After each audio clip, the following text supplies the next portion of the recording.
HTML ટ્યુટોરિયલનો આ 7મો part છે.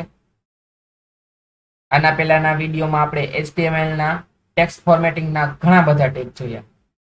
આજે આપણે આ વિડીયોમાં લિસ્ટિંગ ટેગ શું છે એ જોશું.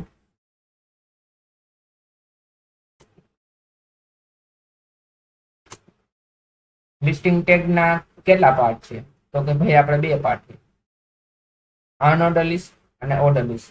અનઓર્ડર લિસ્ટ કોને કહેવાય અને ઓર્ડર લિસ્ટ કોને કહેવાય એ આપણે જોશું. આ આપણે અનઓર્ડર લિસ્ટમાં આવે અને આ ઓર્ડર લિસ્ટમાં આવે. અનઓર્ડર લિસ્ટ એટલે કે આવી રીતના આપણે આવે સર્કલ. આની જગ્યાએ સ્ક્વેર પણ આવે, પણ બાય ડિફોલ્ટ આપણે અહીંયા સર્કલ આવશે. આ જો આ ઓર્ડર મુજબ નથી અને આ ઓર્ડર મુજબ છે 1 2 3 4 5, એટલે આને ઓર્ડર લિસ્ટ કહીએ અને આને અનઓર્ડર લિસ્ટ કહીએ. અહીંયા 1 2 3 4 5 6 એની જગ્યાએ આપણે ABCD પણ આવી શકે અને રોમન આંકડા પણ આવી શકે. તો આપણે એનું પ્રેક્ટિકલ જોશું. આપણે કોડ એડિટર નોટપેડ++ ઓપન કરી લઈ. આપણે આના પહેલાના વિડીયોમાં જે ટેક્સ્ટ ફોર્મેટિંગનું પ્રેક્ટિકલ કરેલું હતું આવી છે, તો અત્યારે આને કાઢી નાખી. આની કઈ જરૂર નથી. આપણે ટાઇટલમાં આપી દઈએ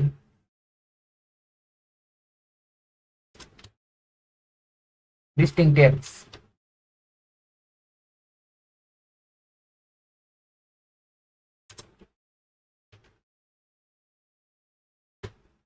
પાર્ટ 1 અહીંયા આપણે આપી દઈ લિસ્ટિંગ ટેગ.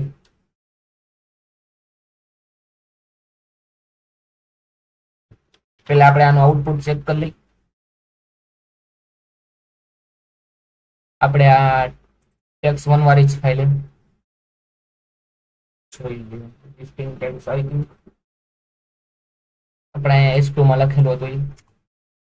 હવે આપણે અનઓર્ડર લિસ્ટ ને ઓર્ડર લિસ્ટ એના વિશે માહિતી લઈશું. અનઓર્ડર લિસ્ટ તો એનો ટેગ કયો આવે? UL.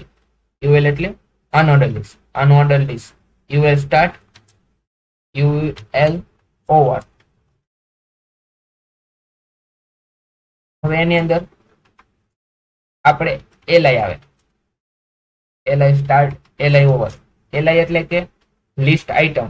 એની અંદર કેટલી કેટલી આઇટમ જોઈએ આપણે અનઓર્ડર લિસ્ટની અંદર. તો આપણે તો ભાઈ પહેલા તો એપલ આપણે અત્યારે કોપી કરી લઈ. આપણે લિસ્ટ આઇટમ એક કરતા વધારે બનાવી લઈ. બસ એટલે બસ.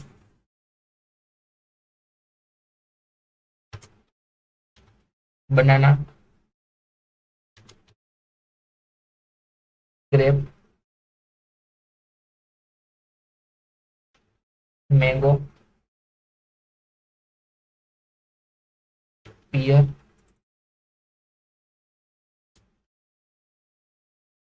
ચેરી,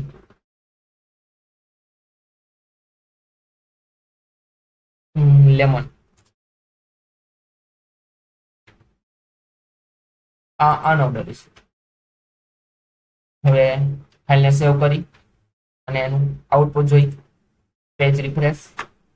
આ જોયું અનઓર્ડર લિસ્ટનું આઉટપુટ આવી રીતના આવે. બાય ડિફોલ્ટ અહીંયા બુલેટ જેવું આવે. નાનું નાનું સર્કલ દેખાય, આ બુલેટ ટાઈપ કહેવાય. તો હવે આપણે આની જગ્યાએ સર્કલ અને સ્ક્વેર કરીને બતાવી.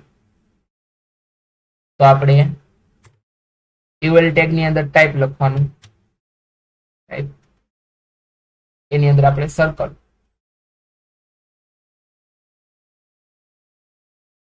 ફાઇલને સેવ કરવાની, પેજને રિફ્રેશ કરવાનું. આ જોઈ લ્યો આપણે આઉટપુટ આવ્યું. આ સર્કલ ટાઈપ થઈ ગયું. Circle type.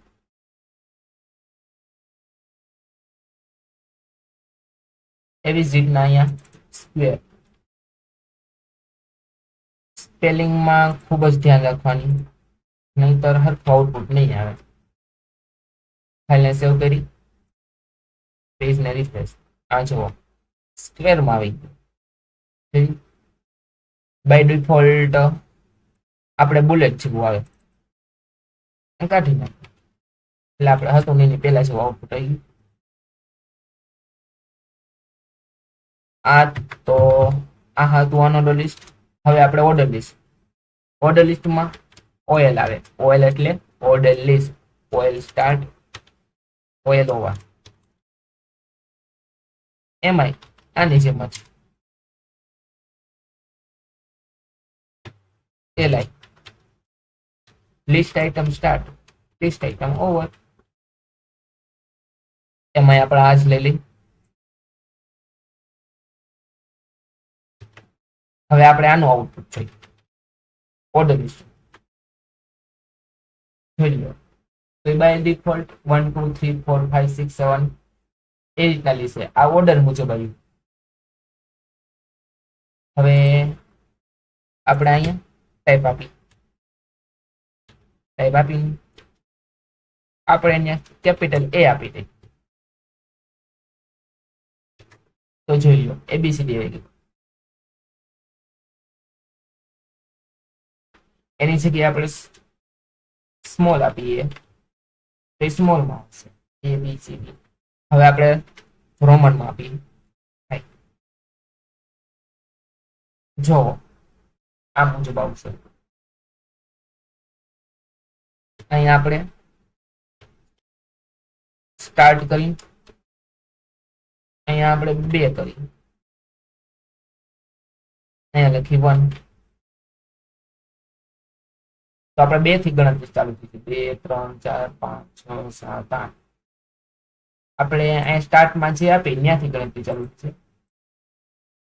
અહીંયા આપી તો આપણે 2 થી ચાલુ થશે. એવી જ રીતના આપણે અહીંયા એ આપી તો આપણે બી થી આવશે. તો આ હતું ઓર્ડર લિસ્ટ અને અનઓર્ડર લિસ્ટ. જો તમને અમારો આ વિડીયો ગમ્યો હોય તો આ વિડીયોને લાઈક શેર કરજો અને અમારી ચેનલને સબસ્ક્રાઇબ કરજો, જેથી કરીને તમને નવા વિડીયો મળતા રહે. Thank you.